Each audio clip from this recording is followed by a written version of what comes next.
ಮಕ್ಕಳೇ, ಸುಮಾರು 500 ವರ್ಷಗಳ ಹಿಂದೆ, ಅಂದರೆ 1500 ಸಮಯದಲ್ಲಿ ಪುರಂದರದಾಸ ಎಂಬ ಸಂಗೀತಗಾರ, ಸಂಯೋಜಕ, ಹರಿದಾಸ ತತ್ವಜ್ಞಾನಿ ಇದ್ದನು. ಅವನ ಅಂಕಿತ ನಾಮ ಪುರಂದರ ವಿಠಲ. ಅವನು ನಮ್ಮ ಕರ್ನಾಟಕ ಶಾಸ್ತ್ರೀಯ ಸಂಗೀತಕ್ಕೆ ಪಿತಾಮಹ ಎಂದು ಕರೆಯುತ್ತಾರೆ. ಅವನು ಮಾಯಮಾಳವ ಗೌಳ ಎಂಬ ರಾಗವನ್ನು ನಮ್ಮ ಕರ್ನಾಟಕ ಶಾಸ್ತ್ರೀಯ ಸಂಗೀತಕ್ಕೆ ಪರಿಚಯಿಸಿದನು. ಮತ್ತೆ ಸುಮಾರು 1484ನೇ ಸಮಯದಲ್ಲಿ ಅವನು ಒಬ್ಬ ತೀರ್ಥಹಳ್ಳಿಯ ಶ್ರೀಮಂತ ವ್ಯಾಪಾರಿ ವರದಪ್ಪ ನಾಯಕ ಮತ್ತು ಲಕ್ಷ್ಮೀರವರಿಗೆ ಜನಿಸಿದನು. ಅವನು ಸುಮಾರು 4,75,000 ಕೃತಿಗಳನ್ನು ರಚಿಸಿದನು. ಬನ್ನಿ, ಪುರಂದರದಾಸ ಮತ್ತು ಶ್ರೀನಿವಾಸ ನಾಯಕನ ಕಥೆ ಕೇಳೋಣ.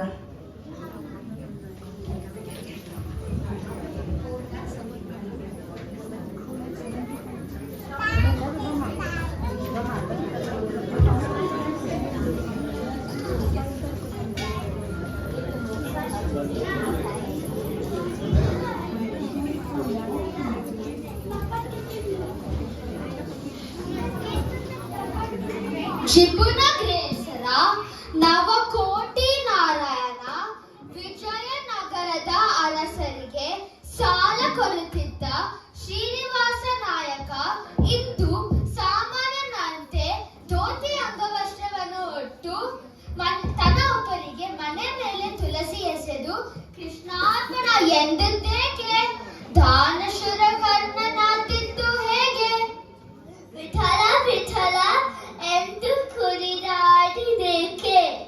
ಅದೊಂದು ದೈವವೇ ಹಣೆದ ನಾಟಕ. ಪಾಂಡುರಂಗನೇ ಅದರ ಸೂತ್ರಧಾರ. Purandara-dasa's original name was Srinivasa Nayaka. He was born 500 years ago in an extremely rich family who did business in precious gems, diamonds and gold jewels. He was called Navakoti Narayana, meaning the one who owned 9 crores, which was a huge amount of money at that time. But in spite of his wealth, he was a miser. He did not have any sympathy to the poor and the needy and did not do any charitable work. While his wife, Saraswati, was a very mellow-natured, charitable woman. Let us see an important event in Srinivasa Nayaka's life now. ಇನ್ನು ಪೊಲೀಸ ಆಗಿಲ್ಲ, ಆಗಲೇ ಬಾಗಿಲ ಮುಂದೆ ಭಿಕ್ಷುಕ.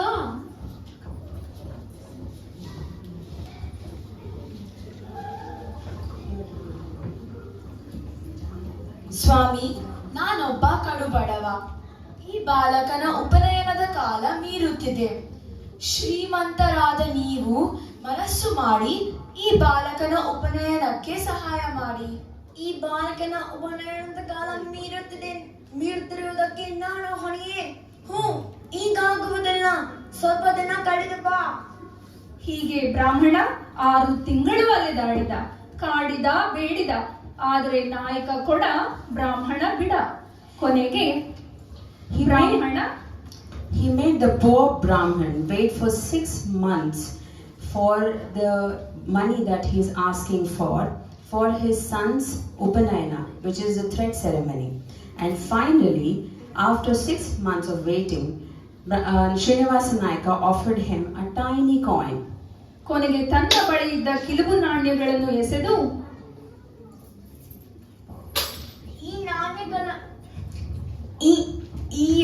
ಈ ನಾಣ್ಯಗಳನ್ನು ನೋಡು, ಇದರಲ್ಲಿ ಯಾವುದಾದ್ರೂ ಒಂದು ನಾಣ್ಯವನ್ನು ತೆಗೆದುಕೋ.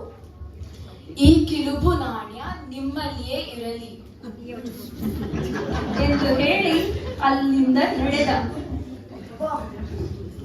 ಅಬ್ಬಾ, ಅಂತೂ ತೊಡಗಿದ. ಅಲ್ಲಿ ಸಾತ್ವಿ ಮಣಿ ಸರಸ್ವತಿ ಬಾಯಿ ತುಳಸಿ ಪೂಜೆಯಲ್ಲಿ ನಿರತಳಾಗಿದ್ದಾಳೆ. ಮನೆಗೆ ಬಂದ ಬ್ರಾಹ್ಮಣನ ವರ್ಚಸ್ಸು, ಬಾಯಲ್ಲಿ ಬರುತ್ತಿದ್ದ ಮಂತ್ರಘೋಷ, ತೇಜೋಪುಂಜವಾದಂತ ಕಣ್ಣುಗಳನ್ನು ನೋಡುತ್ತಾ,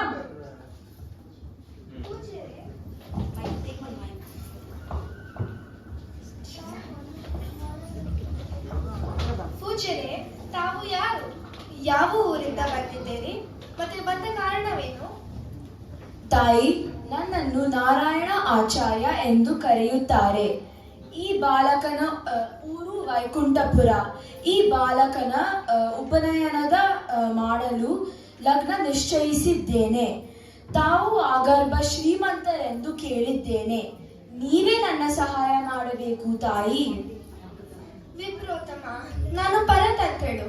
ಭಿಕ್ಷುಕರಿಗೆ ಒಂದು ಮುಷ್ಟಿ ಭಿಕ್ಷೆ ಹಾಕುವ ಸ್ವತಂತ್ರವು ನನಗಿಲ್ಲ. ಯಜಮಾನರು ಹಾಕಿದ ಲಕ್ಷ್ಮಣ ರೇಖೆ ಮೀರುವಂತಿಲ್ಲ. ನಾನೇನು ಮಾಡಲಿ? ಸಾಧ್ವಿಮಣಿ, ನಿನ್ನ ಯಜಮಾನರ ಹಂಗು ಬೇಡ. ನಿನ್ನ ಮೂಗಿನಲ್ಲಿರುವ ಮೂಗುತ್ತಿಯನ್ನು ನಿನ್ನ ತವರು ಮನೆಯ ಕೊಡುಗೆಯಲ್ಲವೇ? ಅದನ್ನು ದಾನ ಮಾಡಲು ನಿನಗೆ ಯಾರ ಹಂಗೂ ಇಲ್ಲ. ದಾನ ಬೇಡುತ್ತಿರುವವರು ಬ್ರಾಹ್ಮಣ, ಅದರಲ್ಲೂ ಉಪನಯನ ಕಾರ್ಯಕ್ಕೆ. ಇಲ್ಲ ಎನ್ನುವುದು ಹೇಗೆ? ಈ ಅಮೂಲ್ಯವಾದ ಮೂಗುತಿಯನ್ನು ದಾನ ಮಾಡಿದೆ ಎಂದು ಹೇಳಿದರೆ ಯಜಮಾನರು ಜ್ವಾಲಾಮುಖಿಯಾಗುತ್ತಾರೆ. ಪಾಂಡುರಂಗ, ಎಂತ ಧರ್ಮ ಸಂಕಟಕ್ಕೆ ಈಡು ಮಾಡಿದೆಯೇ? ಬಂದದ್ದೆಲ್ಲ ಬರಲಿ, ಗೋವಿಂದನ ದಯೆ ಇರಲಿ. ವಿಪ್ರೋತ್ತಮ, ಈಗೋ ಮೂಗುತಿ. ಕೃಷ್ಣಾರ್ಪಣ. ಅವಳ ದಾನಶೀಲತೆಯನ್ನು ಕೊಂಡಾಡುತ್ತಾ ಬ್ರಾಹ್ಮಣ ಅಲ್ಲಿಂದ ಹೊರ ನಡೆದ. ಅವನು ಸೀದಾ ನಾಯಕನ ಬಳಿ ಬಂದ. The Brahmin took the nose ring from Saraswati and went back to Srinivasa Nayaka and asked the money to match the precious ring. ನಾಯಕರೇ, ನನಗೆ ತುರ್ತಾಗಿ ಸ್ವಲ್ಪ ಹಣ ಬೇಕು.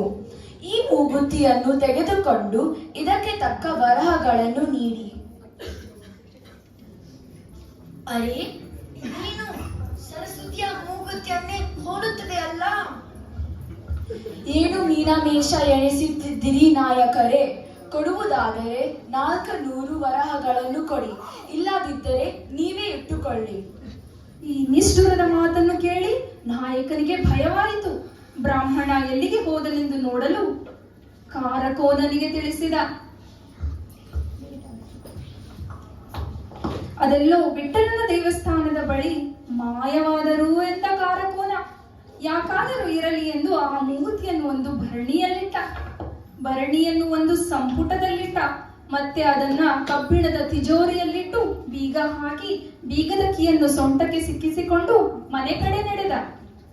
Srinivasa Nayaka got very scared with these harsh words from the Brahmin when Brahmin did not get the matching money for the precious nose ring.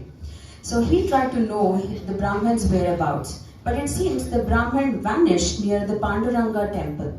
Srinivasa Nayaka is now very concerned as to what is happening because the nose ring resembles his wife's ring. So to first ensure that he is actually his wife's nose ring, he first keeps his nose ring safe in the safe and then goes back to Saraswati. Saraswati, ನಿನ್ನ ಮೂಗುತಿಯನ್ನು ಮುಖದಲ್ಲಿ ಕಾಣುತ್ತಿಲ್ಲವಲ್ಲ? ಪೂಜೆ ಮುಗಿಸಿಕೊಂಡು ಬಂದು ಕೊಡುತ್ತೇನೆ. ನನಗೆ ಕಾಣು ಸಮಯವಿಲ್ಲ. ಅದು ನನಗೆ ಈ ಗಲೆ ಬೇಕಾಗಿದೆ. ಅದನ್ನು ಎಲ್ಲಿಟ್ಟಿದ್ದೀಯಾ ತಿಳಿಸು. ನಾನು ಈ ಗಲೆ ಹುಡುಕುತ್ತೇನೆ. ಅಯ್ಯೋ, ನಾನೇನು ಮಾಡಲಿ? ನಿಜ ಸಂಗತಿಯನ್ನು ತಿಳಿಸಿದಿದ್ದರೆ ಪತಿಗೆ ದ್ರೋಹ ಬಗೆದಂತಾಗುತ್ತದೆ. ತಿಳಿಸಿದರೆ ಪ್ರಮಾದವಾಗುತ್ತದೆ. ಅಪಮಾನವನ್ನು ಅನುಭವಿಸುವುದಕ್ಕಿಂತ ಪ್ರಾಣತ್ಯಾಗ ಮಾಡುವುದೇ ಲೇಸು.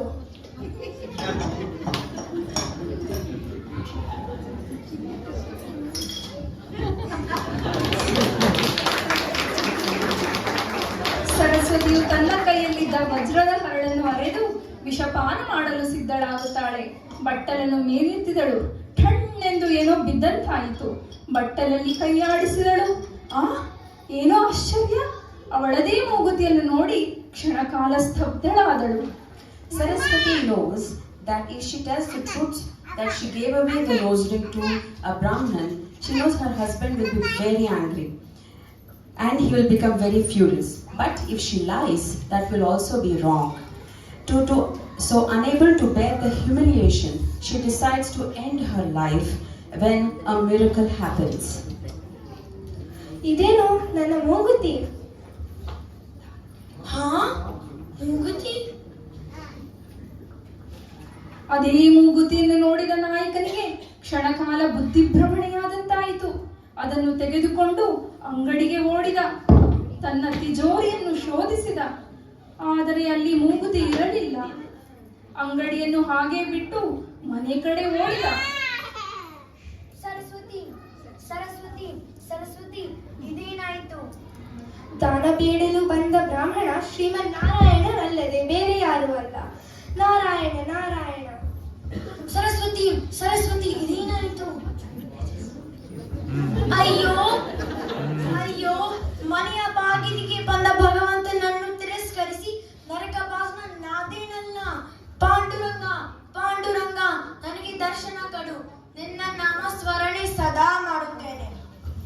ಮರುದಿನ ಸರಸ್ವತಿ ತುಳಸಿ ಪೂಜೆಯಲ್ಲಿ ನಿರತಳಾಗಿದ್ದಾಗ ಭಗವಂತ ಪ್ರತ್ಯಕ್ಷನಾಗಿ, ಸಾಧ್ವಿ ಮಣಿ, ನಿನ್ನ ಪತಿಯ ಉಪವಾಸದಿಂದಲೂ ನಿನ್ನ ನಾಮಸ್ಮರಣೆಯಿಂದಲೂ ಅವನ ದುರಿತ ನಾಶವಾಗಿದೆ.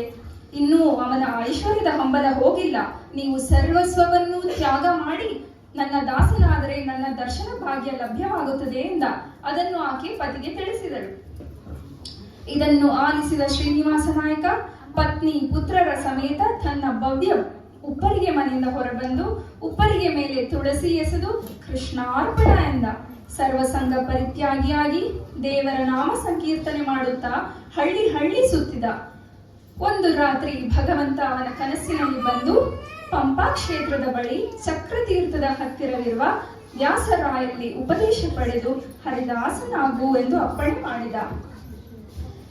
Next day, the god appeared in front of Saraswati and tells her that her husband should donate all their wealth and become his devotee. Srinivasa Nayaka agrees to that and alongside his wife and children leaves his town, donating all his wealth. He wanders village to village singing praises to the Lord. One day, God appears in his dreams to reach Pampapura, which is the current day Hampi, and takes the blessings of Vyasatirtha to become Haridasa.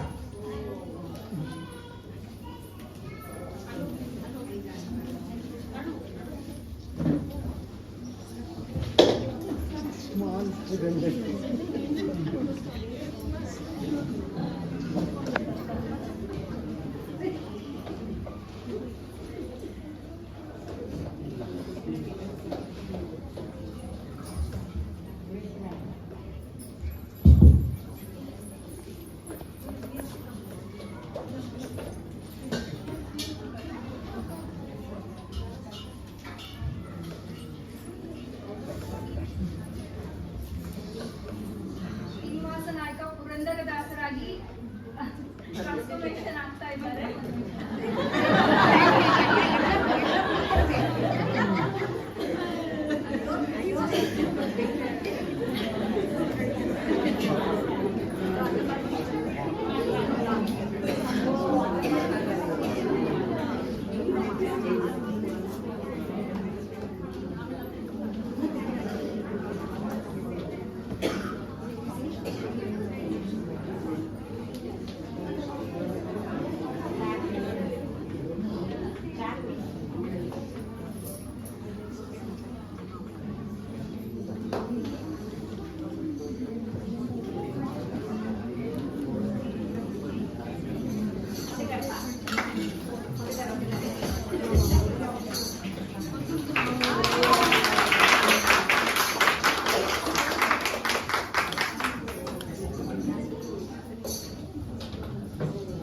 ಮುಂದೆ ನೀವು ಮಾಡುವ ಎಲ್ಲ ಕೃತಿಗಳನ್ನು ಪುರಂದರ ವಿಠ್ಠಲನಿಗೆ ಅಂಕಿತ ಮಾಡಿ ಕೃತಾರ್ಥರಾಗಿ ಶುಭವಾಗಲಿ.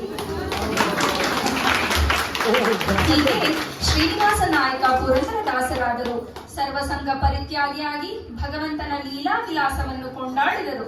ತಮ್ಮ ಜ್ಞಾನೋದಯಕ್ಕೆ ಕಾರಣಳಾದ ಪತ್ನಿಯ ಕಡೆ ತಿರುಗಿ, And this is how Srinivasa Nayaka became Purandaradasa. He composed more than 4 lakh songs singing the praises of the Lord, and till date we have about 2000 compositions preserved. And the following is the song he composed to say everything happened for good.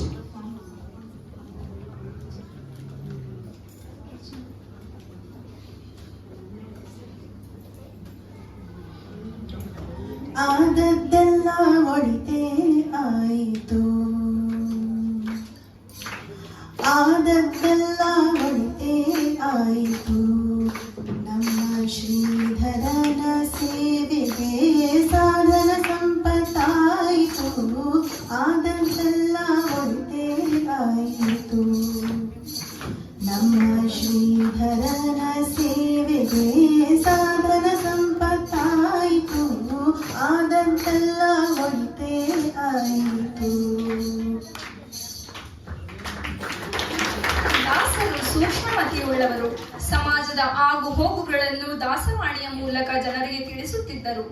ಊರ ಹೆಣ್ಣು ಮಕ್ಕಳು ದೂರದ ಬಾವಿಯಿಂದ ನೀರು ಸೇದಲು ಗುಂಪು ಕಟ್ಟಿಕೊಂಡು ಹೋಗುವುದನ್ನು ನೋಡಿ ಅವರಿಗೆ ಕಾಶಿ ಕ್ಷೇತ್ರದಲ್ಲಿ ಯುವತಿಯೊಬ್ಬಳು ಬಿಂದು ಮಾಧವನ ಪೂಜೆಗೆಂದು ನೀರನ್ನು ಹೊತ್ತು ತರುತ್ತಿರುವ ದೃಶ್ಯ ನೆನಪಾಯಿತು. ಈ ದೃಶ್ಯ ನೆನಪಾದಾಗ ಹೊರಹೊಮ್ಮಿದ ಹಾಡೆ ತಾರಕ ಬಿಂದಿಗೆ. Dasaru was a very sensitive man. He observed the ongoing difficulties of the society and composed them into simple songs for people to enjoy. One such song is how women walk in groups far distances to get the water for the household. Here is the dance for that song by the little children of Greenwich.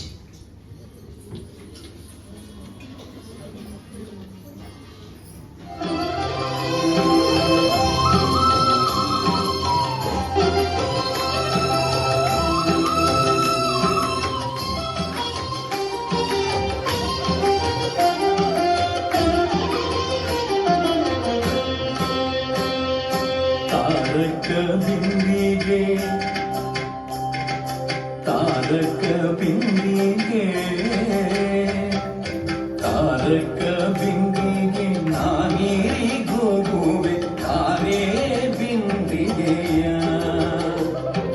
ತಾರಕ ಬಿಂದಿಗೆ ನಾನೀರಿಗೋಗುವೆ ತಾರೇ ಬಿಂದಿಗೆಯ. ಬಿಂದಿಗೆ ಒಡೆದರೆ ಒಂದೇ ಕಾಸು ತಾರೇ ಬಿಂದಿಗೆಯ. ತಾರಕ ಬಿಂದಿಗೆ ನಾನೀರಿಗೋಗುವೆ ತಾರೇ ಬಿಂದಿಗೆಯ. ಬಿಂದಿಗೆ ಒಡೆದರೆ ಒಂದೇ ಕಾಸು ತಾರೇ ಬಿಂದಿಗೆಯ.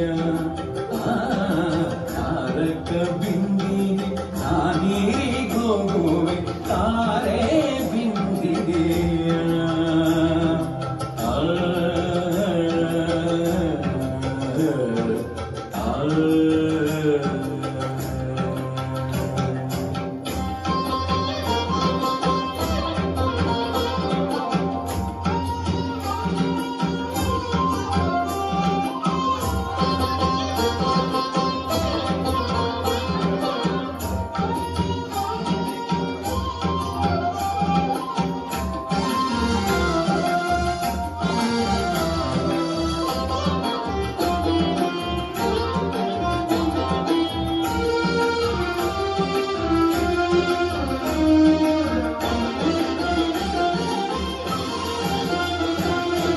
ಇಂದು ಮಾಧವನ ಘಟ್ಟಕ್ಕೆ ಹೋಗುವೆ,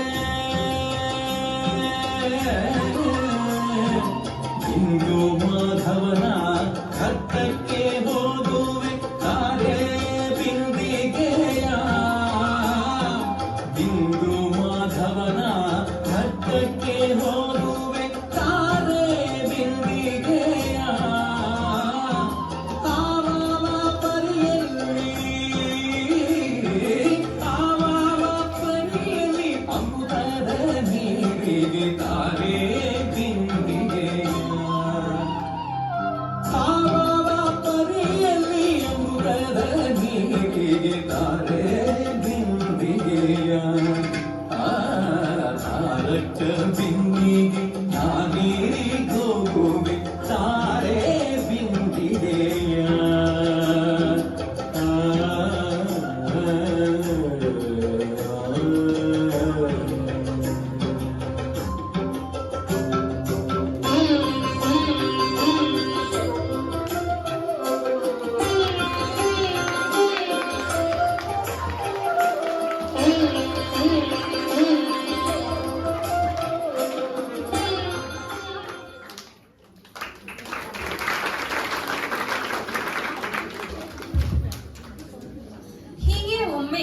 ಹರಿದಾಸರು ಕೀರ್ತನೆ ಮಾಡುತ್ತಾ ಒಂದು ಹಳ್ಳಿಗೆ ಹೋಗಿದ್ದರು. ಬಡವೆಯೊಬ್ಬಳು ದಾಸರಿಗೆ ಭಿಕ್ಷೆ ಹಾಕಲು ಒಂದು ಹಿಡಿ ಅಕ್ಕಿಯೂ ಇಲ್ಲವೆಂದು ಖೇದದಲ್ಲಿದ್ದಳು. ಮಹಾಮಹಿಮರಿಗೆ ರಾಗಿಯನ್ನಾದರೂ ಹಾಕುವುದು ಹೇಗೆ ಎಂದು ಆಕೆಗೆ ಸಂಕೋಚವಾಯಿತು. ಆಕೆಯ ಅಸಹಾಯಕತೆಯನ್ನು ಕಂಡು ದಾಸರು ರಾಗಿಯನ್ನೇ ಭಿಕ್ಷೆಯಾಗಿ ಬೇಡಿದರು. ರಾಗಿ ಎಂಬ ಶಬ್ದವನ್ನು ವಿಶೇಷವಾಗಿ ಪ್ರಯೋಗಿಸಿ ಉತ್ತಮ ನಡವಳಿಕೆಯ ಸೂತ್ರವನ್ನು ಹೆಣೆದರು. ಹೀಗೆ ಸೃಷ್ಟಿಯಾಗಿದ್ದು ರಾಗಿ ತಂದೀರ.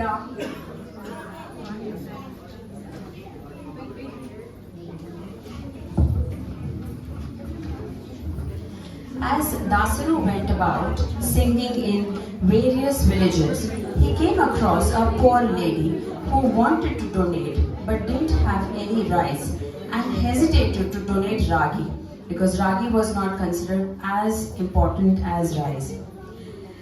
Therefore, Dasaru sensed this and then he composed a song asking only for ragi from the ladies. Here is a dance by the little children on the song Ragi Tandira.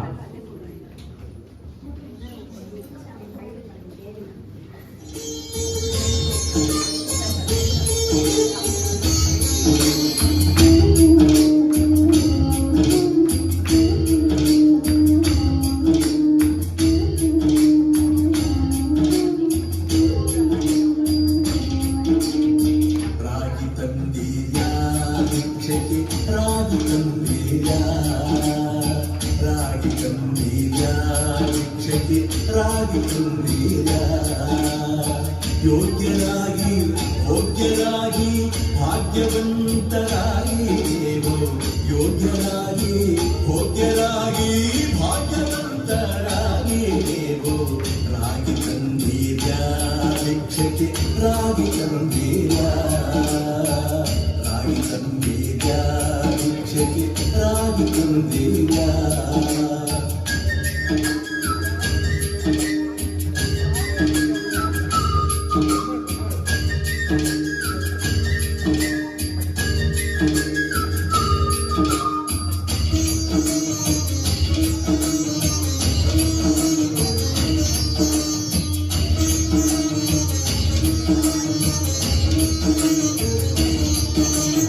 ಅನ್ನದಾನವ ಮಾಡುವರಾಗಿ ಅನ್ನಛತ್ರವಾಗಿ ತವರಾಗಿ ಅನ್ನದಾನ.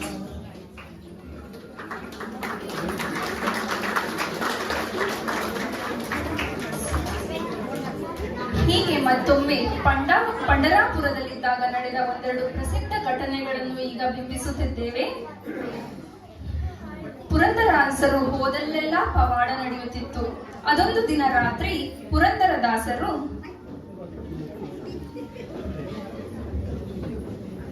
ಅಪ್ಪಣ್ಣ, ನನಗೆ ಕಾಯಿ ಕಾಳು ತೊಳೆಯಲು ನೀರು ತೆಗೆದುಕೊಂಡು ಬಾ.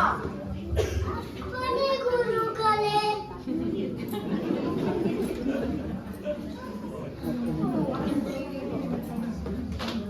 ಹೀಗೆ ಹೇಳಿ ಅಪ್ಪಣ್ಣ ಹಾಯಾಗಿ ಮಲಗಿದ್ದ.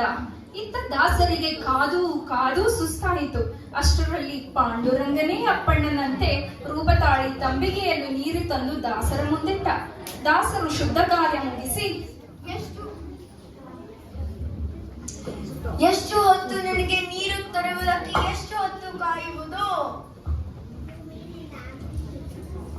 ಎಂದು ಹೇಳಿ ಅಪ್ಪಣ್ಣನ ತಲೆಗೆ ಕುಟ್ಟಿದ.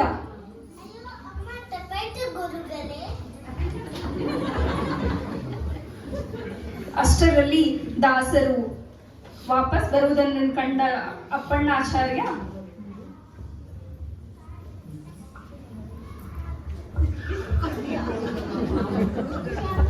ಗುರುಗಳೇ, ಹಾಲು ನೆತ್ತೆಯಲ್ಲಿ ನೀ ತರುವುದೇ ಮರ್ತೋಯ್ತು, ಈಗಲೇ ತಂದೆ.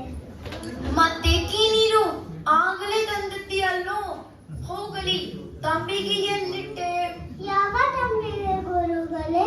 ಹೊಲಕ್ಕೆ ತಂದಿದ್ದೀಯಲ್ಲೋ ಆ ತಂಬಿಗೆ? ನಾನೆಲ್ಲಿ ಬಂದೆ ಗುರುಗಳೇ? ಹಾಸಿಗೆ ಬಿಟ್ಟು ಇನ್ನ ಮೇಲೆ ಹೇಳುತ್ತಿದ್ದೇನೆ. ಸರಿ ಹೋಯ್ತು. ಮರುದಿನ ದೇವರ ಪೂಜೆ ಮಾಡುತ್ತಿದ್ದಾಗ ಪುರೋಹಿತರು So this is the scene where Appanna, who is the Shishya of Purandaradasa, was unable to give water to Dasaru on time. And at that time, Panduranga himself came in the form of Aparna and then enacted the whole scene of giving the tumbler to Purandaradasa. But Purandaradasaru, unable to know that it is actually Panduranga himself, he was very angry and then he hit Aparna, who was actually Purandaradasa, on his forehead. And then next day they noticed that there is a swelling on the forehead of the idol himself in the temple, and that's what the priest notices. ಅಯ್ಯೋ ಭಗವಂತನ ಹಣೆ ಊದಿದೆ, ಕಣ್ಣಲ್ಲಿ ನೀರು ಸುರಿಯುತ್ತಿದೆ. ಪಾಂಡುರಂಗನ ಕಣ್ಣಲ್ಲಿ ನೀರು ಸುರಿಯುತ್ತಿರುವ ಸುದ್ದಿ ಎಲ್ಲೆಡೆಯೂ ಹರಡಿತು. ದಾಸರು ಗುಡಿಗೆ ಬಂದರು. ಪಾಂಡುರಂಗನನ್ನು ನೋಡಿ, ನಿನಗೆ ನೀರು ತರಲು ಹೇಳಿದವರಾರು, ಅಪ್ಪಣ್ಣನಿಗೆ ನಿದ್ದೆ ಬರೆಸಿದವರಾರು, ಸಾಕು ಮಾಡು ನಿನ್ನ ನಾಟಕ ಎಂದು ಹೇಳಿ ಹಣೆಯನ್ನು ಉಜ್ಜಿದರು. ಆಹಾ, ಊತ ಮಾಯವಾಯಿತು, ಕಣ್ಣೀರು ನಿಂತಿತು. Panduranga's eyes were tearing and this news spread in the village.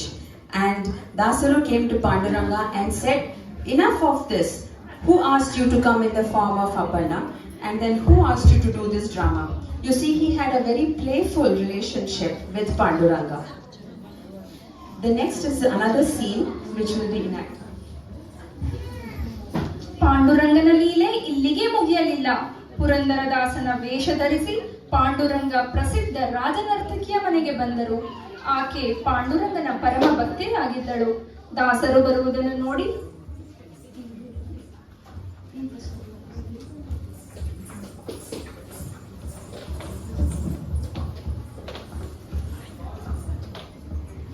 ಓ ದಾಸರು, ದಯ ಮಾಡಿಸಬೇಕು. ಪಾಂಡುರಂಗನೇ ನಮ್ಮ ಮನೆಗೆ ಬಂದಂತಾಯ್ತು. ಬಂದ ವಿಷಯ? ಈ ರಾತ್ರಿ ನಿನ್ನ ನೃತ್ಯವನ್ನು ನೋಡಿ ಆನಂದಿಸಬೇಕೆಂದಿದ್ದೇನೆ.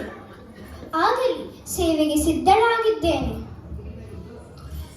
The next day, priest notices. Now the Panduranga is now gone in the form of Purandaradasa to the royal dancer, and then says that today I am going to enjoy your dance and I am going to spend time with you. And this is what the enactment is.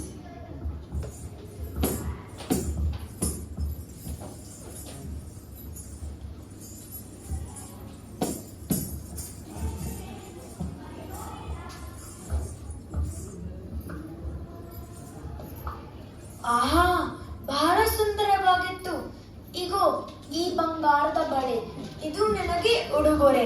ನಾಳೆ ಬರುವಾಗ ಇನ್ನೊಂದು ತಂದು ಕೊಡುತ್ತೇನೆ. ಕೃತಜ್ಞಳಾದ.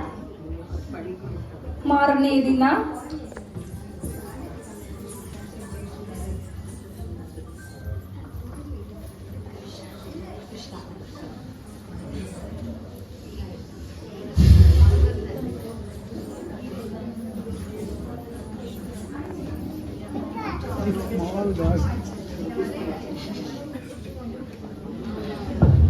ಮಾರನೆಯ ದಿನ ಬೆಳಿಗ್ಗೆ ಅರ್ಚಕರು ಪೂಜೆಗೆ ಸಿದ್ಧವಾಗುತ್ತಿದ್ದಂತೆ ಬಲಗೈಯ ಕಂಕಣ ಕಣ್ಮರೆಯಾಗಿದ್ದನ್ನು ಕಂಡು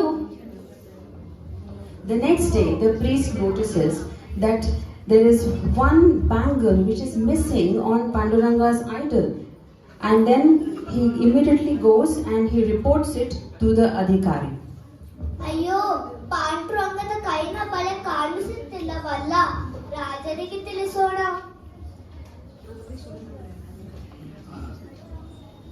ಸಂಶಯ ಬಂದವರನ್ನು ಅಧಿಕಾರಿಗಳು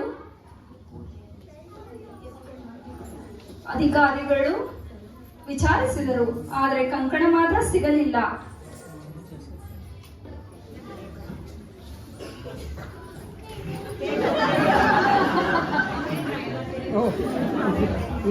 ಅಷ್ಟರಲ್ಲಿ ದೇವರ ದರ್ಶನಕ್ಕೆಂದು ರಾಜನರ್ತಕಿಯೂ ಬಂದಳು.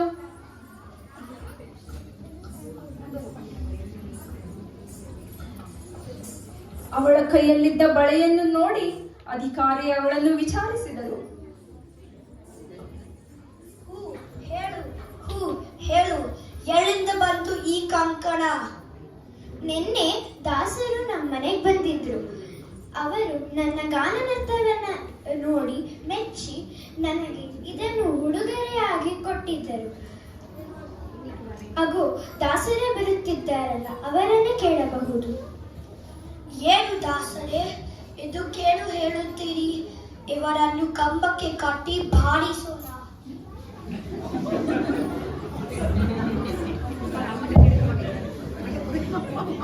ಅಯ್ಯೋ, ನಾನು ಇದರ ವಿಷಯವೇ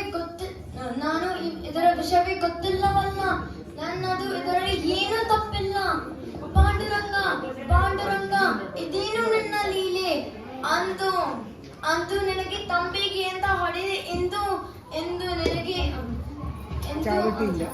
ನನಗೆ ನನ್ನನ್ನು ಚಾಟಿಯಿಂದ ಹೊಡೆಸಿದೆ.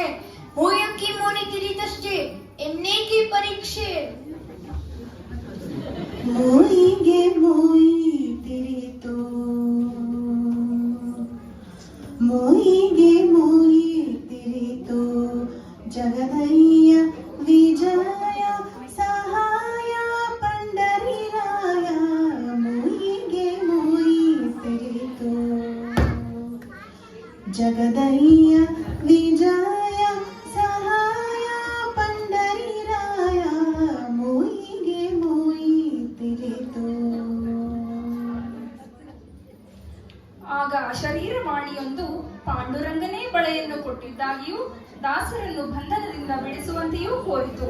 ನಂತರ ಆ ಕಂಬಕ್ಕೆ ದಾಸಕಂಬ ಎಂಬ ಹೆಸರು ಬಂದಿತು. ಹೀಗೆ ಶ್ರೀನಿವಾಸ ನಾಯಕ ಪುರಂದರ ದಾಸರಾದರೂ ಜಗಜ್ಜನಿತವಾದರು. ಆದಾಗ್ಯೂ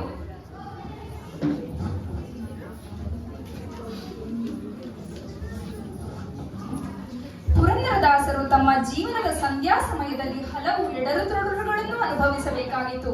ತಮ್ಮನ್ನು ಅನುಗ್ರಹಿಸಿದ ವ್ಯಾಸತೀರ್ಥರ ಅವತಾರ ಸಮಾಪ್ತಿಯನ್ನು ಕಂಡರು.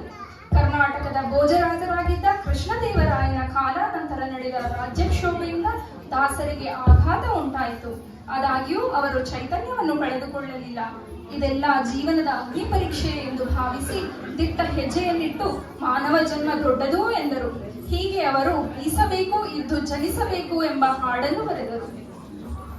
As Purandaradasa reached the end of his life, he realized that the life difficulties and the spirituality go hand in hand. And for this, he has composed this song, and that is what Rachna is going to sing. ಈಸಬೇಕು ಎದ್ದು ಜಯಿಸಬೇಕು, ಈಸಬೇಕು ಎದ್ದು ಜಯಿಸಬೇಕು, ಈಸಬೇಕು ಎದ್ದು ಜಯಿಸಬೇಕು, ಈಸಬೇಕು ಎದ್ದು ಜಯಿಸಬೇಕು.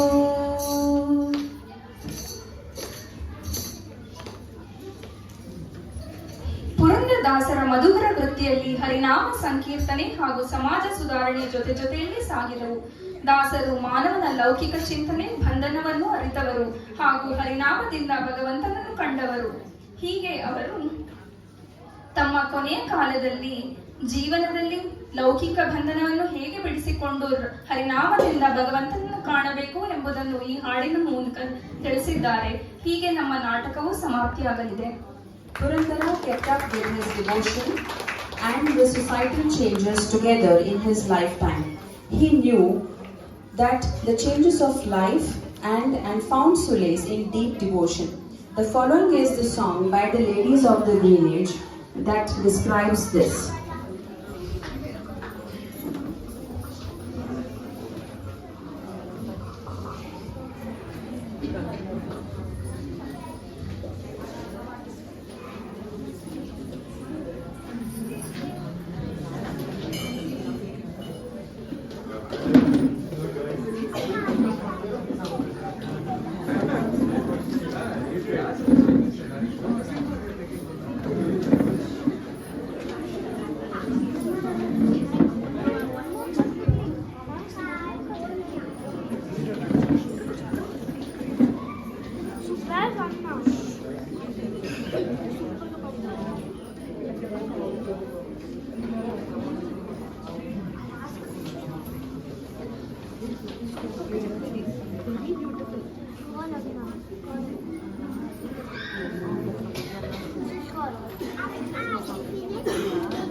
ಮೇಲೆ 3 ಕೆರೆಯ ಕಟ್ಟೆ 2 ತುಂಬದು ಒಂದು ತುಂಬಲೇ ಇಲ್ಲ ತುಂಬಲೇ ಇಲ್ಲ. ಮುಳ್ಳು ಕೊನೆಯ ಮೇಲೆ 3 ಕೆರೆಯ ಕಟ್ಟೆ 2 ತುಂಬದು ಒಂದು ತುಂಬಲೇ ಇಲ್ಲ ತುಂಬಲೇ ಇಲ್ಲ.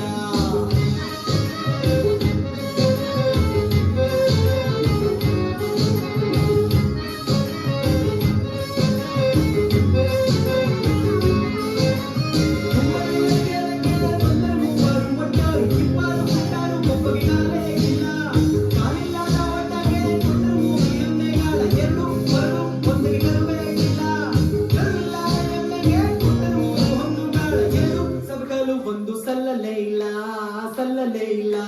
ಮುಳ್ಳು ಕೊನೆಯ ಮೇಲೆ 3 ಕೆರೆಯ ಕಟ್ಟೆ 2 ತುಂಬಲು ಒಂದು ತುಂಬಲೇ ಇಲ್ಲ ತುಂಬಲೇ ಇಲ್ಲ.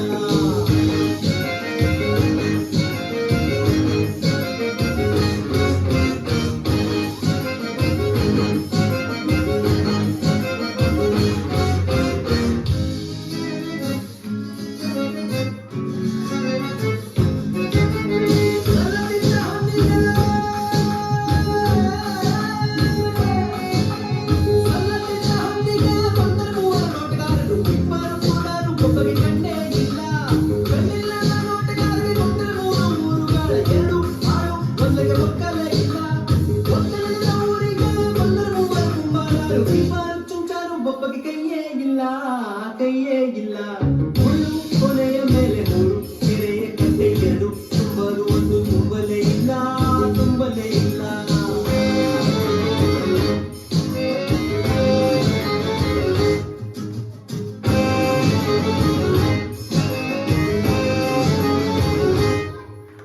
ಕೈಯಿಲ್ಲದ ಕುಂಬಾರರು